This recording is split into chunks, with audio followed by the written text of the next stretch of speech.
So I wanted to go over our abstract landscape project. So what we did, if you weren't here last, what we did was we created a landscape. We looked at a couple. A landscape is anything that is outside.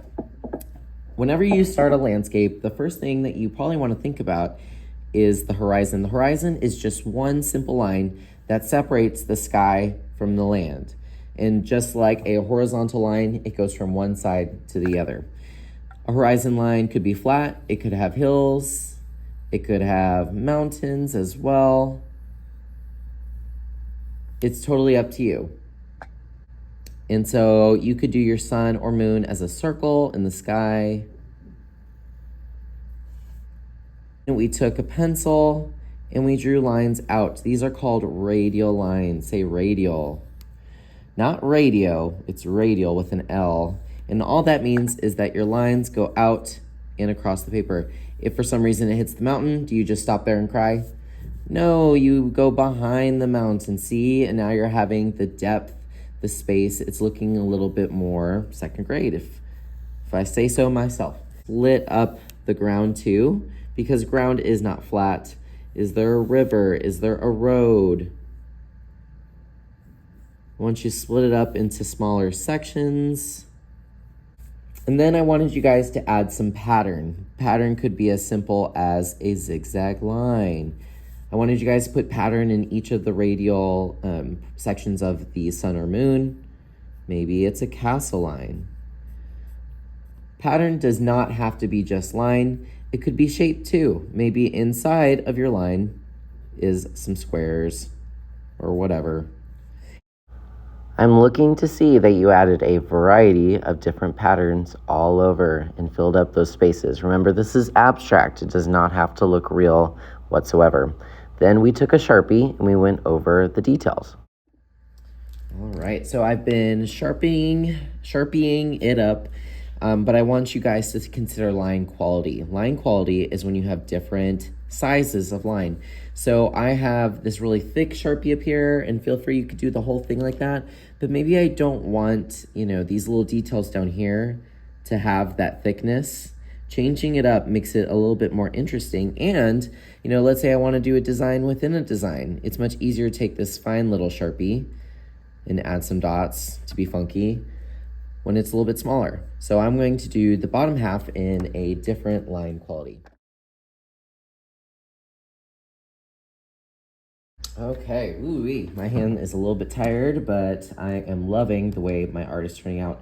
Before you move on to color, because yes, I do want you guys to color the sky today, I want you to maybe just double check and make sure that there's no pencil lines that can be erased, because here's the thing, there is no way that we can get all the lines perfectly traced. There's always going to be a little bit of guideline, and that's okay. That's what they're there for. They're just there to help us. But it's part of craftsmanship to go back and just make sure that nothing is distracting. This is going to be printed on something, so we want people's eye to be invited to look around, and they're not just like focusing on these, mistakes. So maybe take some time to erase those pencil lines before you get started on color. So for this project, you may only use crayon. I know what you're thinking, oh no. Original Works, they're only accepting crayon for this project. I want you to decide for your sky, don't move on to land today, whether you want warm or cool colors. If it is a sun, what do you think? Should you do warm or cool? Warm colors, right? The sun is yellow, and maybe these rays, maybe it's a sunset, so these rays are like oranges and reds.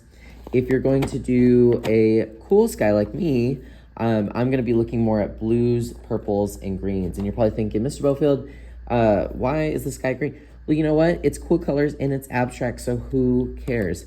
If you are ready to color, what I would do is, whether it's warm or cool, just get out all the colors that you might want to use that are cool colors. If you need me to check, because there's some that are like, is this a warm or cool color? This is considered a warm color because it's magenta. It's more of a reddish purple, but you know what? If you think that it belongs in the cool color family, fine. But this would not be a cool color because this is more of like a yellow orange. That wouldn't really make sense.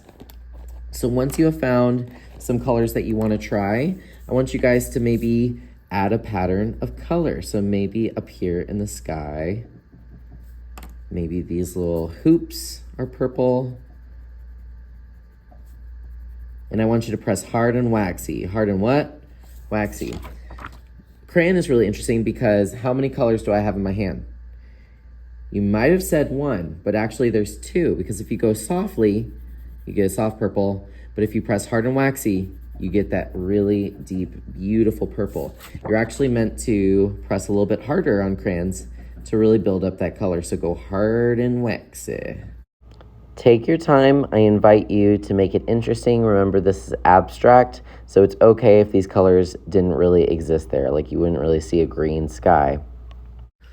All right, so I have finished my sky. What you'll notice is that the paper is like really shiny because I went hard and waxy. You can kind of see it like, ooh, and that's what I want. I want to see shiny paper because you went over it hard and waxy. If you're seeing an area like this where, not quite hard and waxy, just go over it again. It's okay, the paper can take it. And I think you'll be more proud of it when you have these really vibrant colors. Like I said, it's abstract. If you decide you want to do a night sky like me and you have green, who cares? You can put green in the night sky. I do not want you to move on to anything below the horizon. I can double check it and make sure you got all of your spots. So like right here, I did not continue on. I'll get that in a moment. But we'll talk about the land next time. I just want you to focus on the sky and go in hard and waxy. I'm gonna get the question, Mr. Bofield, I'm doing a moon. Can I just leave a white? Yes, of course. You could try the white crayon. I mean, it's not really gonna do anything for you other than make it maybe a little bit shinier. But you can leave something blank if you feel like you need to. But that's not a reason to be lazy, but if it makes sense, it makes sense. Have an amazing day, second grade, and I cannot wait to see your beautiful, warm or cool skies.